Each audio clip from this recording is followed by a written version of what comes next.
Hello guys, welcome back to my channel. আশা করি সবাই ভালো আছো। আমরাও খুব ভালো আছি। তো চলে এসেছি নতুন আরও একটা ভিডিও নিয়ে। তিতান সকাল সকাল উঠে স্নান টান করে রেডি। আজকে আমরা যাব আমার মাসির বাড়ি, মানে তিতানের ছোদ্দিদুনের বাড়ি। তো দেখো তিতান রেডি, আর তিতানের পাপাও হেলমেট টেলমেট পরে রেডি হয়ে গাড়িতে বসে আছে। তিতানও উঠে গিয়েছে। দেখে তো মনে হচ্ছিল আমাকে না নিয়েই ওরা দুজন চলে যাবে। তারপর দেখলাম না, আমাকে নেওয়ার জন্য ওরা একটু দাঁড়ালো। তো দেখো বেরিয়ে পড়েছি। আর আমার মাসির বাড়িটা কিন্তু খুব বেশি দূরে না, গাড়িতে 12 থেকে 15 মিনিট টাইম লাগে। তো দেখো দেখতে দেখতে চলেই আসছি।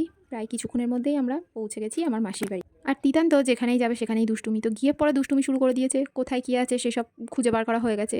ওর যেগুলো লাগে দরকারি জিনিস, ওর লজেন্স, ওর লস্যি সব কিছুই। আর এখানে দেখো একটা ফুলদানি মতো ভাই বানিয়ে রেখেছে, যেটা আমার ভাইয়ের নিজের হাতে করা, মানে কাগজ দিয়ে ক্রাফট বানানো। ও এগুলো খুব বেশ ভালোই পারে, যেমনি আঁকতে পারে তেমনি এই হাতের কাজও খুব সুন্দর করে। আর দেখো আমার ভাইয়ের কিন্তু আছে একটা পাখি, যার নাম মন্টি। তিতান গিয়ে ওর পিছনে ভীষণ জ্বালাতন করে, কাঠ দিয়ে খোঁচা দেবে, লেজ ধরে টানবে, কিন্তু আবার খুব ভয়ও পায়। গায়ে হাত দিতে গেলেই ও যে কামড়াতে আসে, তিতান ওটাতেই খুব ভয় পায়। তিতানের ছোটদাদা যেহেতু পাখির সাথে খেলা করছিল, তাই তিতানও সাহস করে যাচ্ছিল গায়ে হাত দেওয়ার জন্য, কিন্তু ভয়তে ও যেতে পারছিল না। তিতান তার মধ্যে মন্টির সাথে এসব করছিল, আর আমি আর আমার মাসি ওদিকে একটু ফল কেটে নিচ্ছিলাম। গরমের দুপুরে একটু ফল না হলে চলে। শসা, পিয়ারা, তালের শাঁস, লিচু, এই ফলগুলো নিচ্ছিলাম। আর এই ফলগুলো খাওয়ার পরে তিতান খুব জ্বালাতন করছিল, বা ওর ঘুম পেয়ে গেছিলো, সেভাবে খাওয়া দাওয়া করানো হয়নি, ওই জন্য আমি কোনো খাওয়ার ক্লিপ নিতে পারিনি। তারপর দুপুরবেলা ঘুমিয়ে বিকালে উঠতেই আমার মাসি দিয়েছিল লিমকা খেতে।